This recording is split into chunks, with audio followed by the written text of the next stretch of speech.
Prezados irmãos e amigos, voltamos para continuar o ensino do capítulo 12 sobre a mulher e o dragão. Eu me chamo Salma Pimentel, professora de Bíblia, e estou estudando com vocês o livro de Apocalipse, que Deus me deu, explicando tudo o que tem na palavra, para que vocês entendam que a linguagem é muito formal, muito diferente, cheia de símbolos. Ele traduziu para nós. Então eu vou começar. Nós ficamos no versículo, até o versículo 4. Vamos começar agora do 5 ao 6, no mesmo capítulo 12. E deu à luz um filho varão, que há de reger todas as nações, com vara de ferro.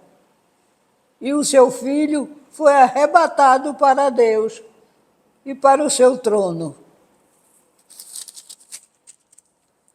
E a mulher fugiu para o deserto, onde já tinha lugar preparado por Deus, para que ali ela fosse alimentada durante 1260 dias.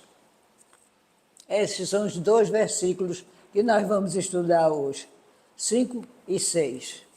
Agora vamos passar a explicação para o livro. Versículo 5. E ela deu à luz a um filho, como está escrito na palavra. O menino que a mulher dá à luz é o Messias. O Salmo 2, versículo 9, que sempre foi interpretado como uma visão antecipada da missão do Cristo de Deus, esclarece-nos isso. Porque a missão dele será esta: reger as nações, dominá-las e obrigá-las a adorá-lo. E é isso que nos explica o desejo do dragão de devorá-lo, pois Satanás tem as nações como seu domínio exclusivo. O menino nasceu e foi arrebatado para Deus e para o seu trono. Esse texto é de difícil interpretação.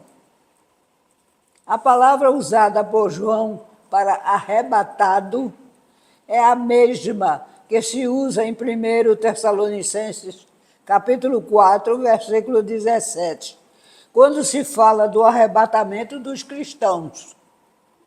E é a mesma também que Paulo, o apóstolo, usa para nos dizer como foi levado ao terceiro céu, em 2 Coríntios, capítulo 12, versículo 2.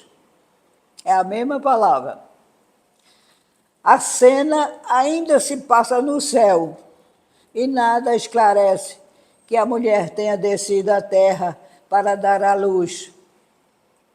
Por isso, muitos estudiosos não a entendem como seja uma referência à ascensão de Jesus aos céus, quando ele voltou para perto do Pai, porque aquela não teve por objetivo escapar da hostilidade de Satanás, uma vez que ele, como crucificado e ressurreto, já havia triunfado sobre o poder satânico.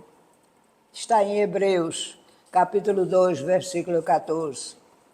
Outros comentadores acham que o texto deve ser uma referência à ascensão, porque o rapto celestial preserva a criança do poder do mal. Jesus também foi levado para cima, está em Atos capítulo 1, versículo 9, liberado de todos os poderes que o hostilizaram durante toda a sua vida terrena. E não somente no deserto. Por isso, ele vivia sempre em contato com o Pai, através de oração.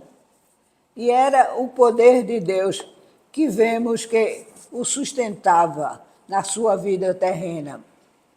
E neste texto, vemos mais uma vez a intervenção triunfante e direta do Pai em favor do Filho. No Apocalipse, vemos que João nunca se concentra em descrever um Jesus humano, de carne e de osso, que possuía todas as características dos homens, como fome, sono e cansaço. João preocupa-se em nos relatar e nos apresentar um Jesus vitorioso, exaltado, que ocupa um lugar no trono de Deus e que é capaz de resgatar almas e defender e salvar o seu povo no tempo da tribulação que ele mesmo anunciou. Versículo 6. A cena ainda se desenrola no céu.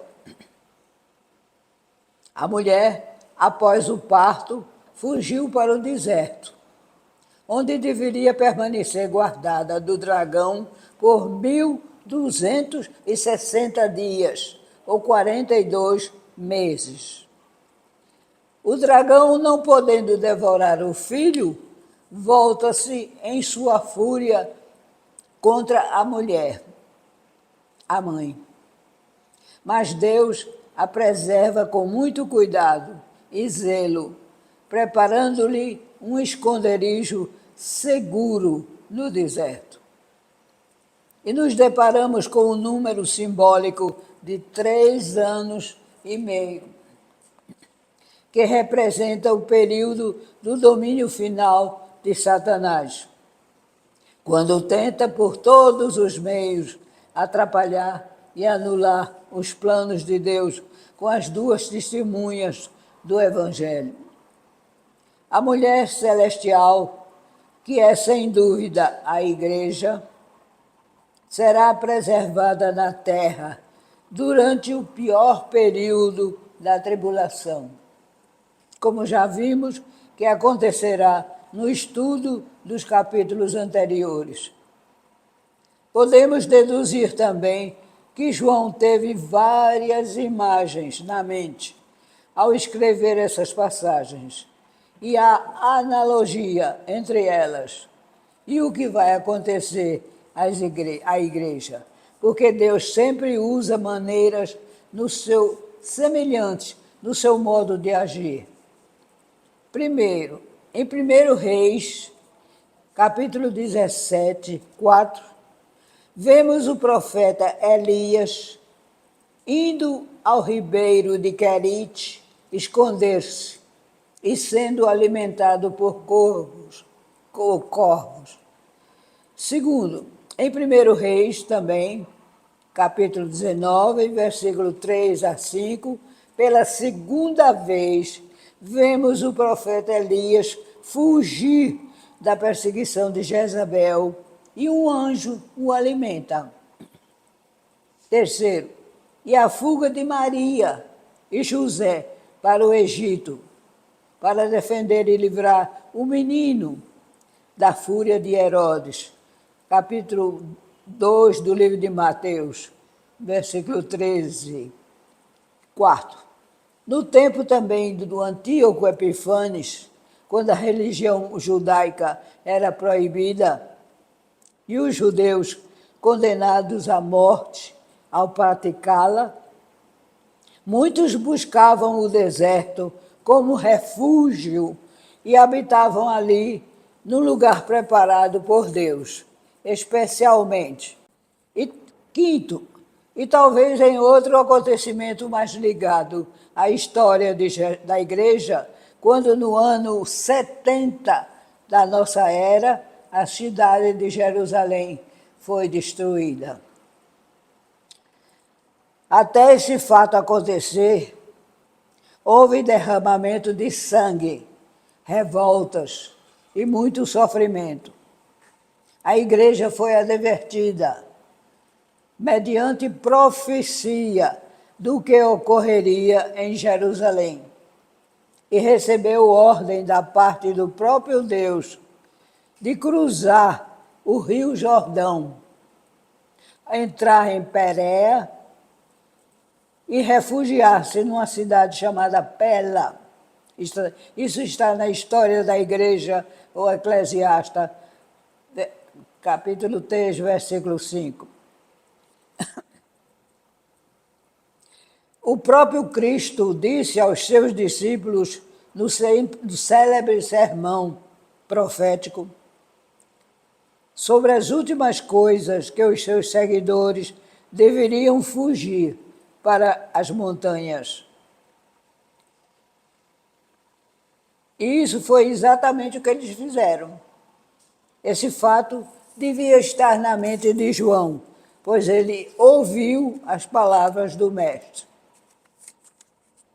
A igreja tem que fugir para o deserto, que é um lugar solitário, separado, triste, sem vida. Os primeiros cristãos experimentaram isso em suas vidas, pois viviam aleijados e escondendo-se para encontrar-se em lugares ermos, a fim de terem os seus cultos e louvarem ao Cristo que os salvara e que por eles morrera.